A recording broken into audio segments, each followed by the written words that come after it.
May nagtanong nga sa akin, no? Anong gagawin mo kung yung kasama mo sa isang lamesa ay puro mayayaman at ikaw lang yung hindi? Ano yung kailangan mong gawin para makuha mo yung attention nila? Which is sa isang banda is, alam naman natin na hindi ka talaga nila papansin. Whether hindi sila interesado sa'yo dahil ganun ka pa lang, yun talaga yung sampal ng katotohanan.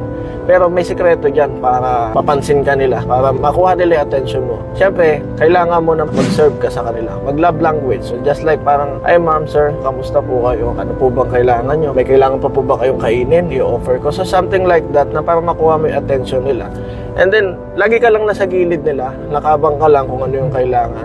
So, hindi ka pwede magkwento ng buhay mo kasi doon na tayo sa point na wala talaga silang paki sa buhay mo kasi sawa na sila doon eh. Palisin na natin yung drama sa buhay na di naman namamansin niya kasi mga mayayaman yan. But it doesn't mean na hindi talaga sila namamansin dahil labas na sila sa ganung buhay. Pag ayaw na nila ng chismis, ayaw na nila ng drama. Sa part nilang sa mga mayayaman talaga, ang gusto na lang yan, yung mga tao na makakahanap na mapagkakatiwala ang tao. So yun yung bagay na pag nakita nila sa'yo yun, may tendency na, okay tong taon to pwede to Hanggang sa ma-realize ng mayaman na yun na, oy, pwede pala tong maging tauhan ko someday. Hanggang sa magulat ka na lang. Dahil sa sobrang bait mo, sa pakikisama mo sa kanila, nag-iba na tingin sa'yo. Hanggang sa, ayun na, hanggang sa pag napunta ka nun, nakadikit ka na sa mga mayayaman. Yun na yung isang key o unlock para makaposisyon ka na dun sa buhay ng mga mayayaman. Well, ganun talaga yun magsisilbi ka muna sa kanila Maging parang tau-tauhan ka lang muna. Ganyan talaga buhay Di ba pwedeng itaas yung ego mo Wala ka naman Ano ba mawala sa'yo? So kailangan mo nga sumugal sa mundo. Kailangan mo sumugal sa buhay. Di parang ako dati, nung nag-i-start talaga ako, wala talaga kahit anong merong material na bagay sa buhay ko.